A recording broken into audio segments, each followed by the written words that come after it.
আমরা এখন পুরাতন ম্যাগনেটিক কন্ডাক্টরটা খোলা স্টার্ট করলাম। এটা হচ্ছে আমাদের এক্সট্রা অক্সিলারি, এটা আমাদের আগেরটাই থাকবে। তো এখন আমরা রান কন্ডাক্টরটা খুলবো, এরপরে রান কন্ডাক্টরটা ফুল কানেকশন করে সেট আপ করে তারপরে ব্রেক কন্ডাক্টরটার কাজ করবো। এই যে আমরা ম্যাগনেটিক কন্ডাক্টর খুলতেছি। তো একটা জিনিস আপনারা খুব ভালোভাবে খেয়াল করবেন, যেটা বোঝানোর জন্যই আমাদের আজকের ভিডিওটা করা। ওটা হচ্ছে আপনি ম্যাগনেটিক কন্ডাক্টর যেটা ইনস্টল করা আছে ওইটা বাদ দিয়ে আরেকটা যখন ফিক্স করবেন, তখন কিন্তু এখানে অনেকগুলো তার হিজিবিজি অবস্থা থাকে। দেখেন অনেকগুলো তার কোডিং নাই, কিছু নাই। তো কীভাবে করবেন? তো সেই ক্ষেত্রে আমি বলবো আপনি পুরাতনটা জায়গায় ফিক্স করাই থাকবে, ওইখান থেকে একটা একটা করে তার নেবেন, নিয়ে একটা একটা করে কানেকশন করবেন। একসাথে সবগুলো তার খুলবেন। দেখেন এখানে আমরা নিচে অক্সিলারি সবগুলো তার খুলছি, লাগানো হয়েছে নতুনটাতে, পুরানটাতে নাই। তো এখানে আমরা প্রত্যেকটা তার প্রথমে রেড ফার্স্টটা খুলছি, তারপরে ইয়েলোটা খুলছি, তারপর সেন্টারটা খুলছি, আমাদের নিচেটা লাগানো কমপ্লিট। এখন আমরা এখানে কি করলাম, অক্সিলারি এনসিতে একটা ছিল যেটা, এটা লাগাই দিলাম খুলে। এখন হচ্ছে আমাদের উপরগুলা। তো উপরে আমাদের একটা সমস্যা আছে, ওটা হচ্ছে আপনার এই উপরে কিন্তু শুধু অক্সিলারি না, ম্যাগনেটিক কন্ডাক্টর কয়েল বোর্ডও কিন্তু উপরে। তো আমরা এখন এখানে যেহেতু উপরে দেখতেছি যে আপনার রেড, ইয়েলো অ্যান্ড ব্লু তিনটা ওয়্যার আছে অক্সিলারিতে, আর একটা আছে এনসিতে।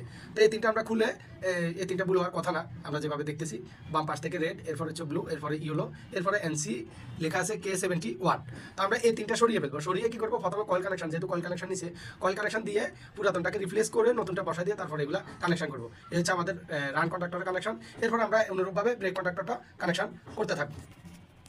এটা আমরা নিচেরগুলো তো কানেকশন হয়েছে, আমরা কয়েলের কানেকশন A1 A2 করে ফেলছি। এখন আমরা উপরের অক্সিলারিগুলো সিরিয়ালি কানেকশন করে দিব। আমাদের ব্রেকের ম্যাগনেটিক কন্ডাক্টর আমরা কানেকশন কমপ্লিট করছি। আশা করি আমাদের, এখন আমরা একবার লিফটকে চালিয়ে দেখব যে লিফটের সব কিছু ঠিক আছে কিনা। সার্টিফিকেট আমরা একটু পরে লাগাবো।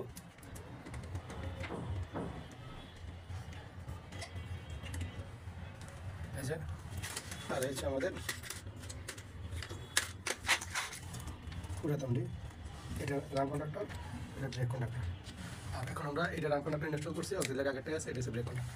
তো এখন আমরা লিফট নতুন করে আবার রান করে দেখবো কোনো সমস্যা হচ্ছে কিনা, কানেকশন কোনো ভুল আছে কিনা এটা দেখতে হবে নর্মালি। এরপর আবার আমরা যে সার্টিফিকেট চেঞ্জ করবো। ম্যাগনেটিক কন্ডাক্টর লাগানো কমপ্লিট, আমরা পাওয়ার দিয়ে দিছি। প্রাথমিকভাবে আমরা লিফট ইনস্পেকশনে আপ ডাউন করে দেখবো যে ঠিক আছে কিনা।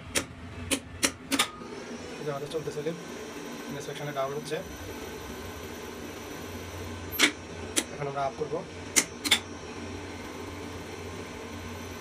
আপ হচ্ছে। আমরা আবারও দেখবো যে ডাউনের সময় ম্যাগনেটিক কন্ডাক্টর দুটো রিলিজ হচ্ছে। আমরা আরেকটা দেখবো কী হচ্ছে না, ঠিকই আছে।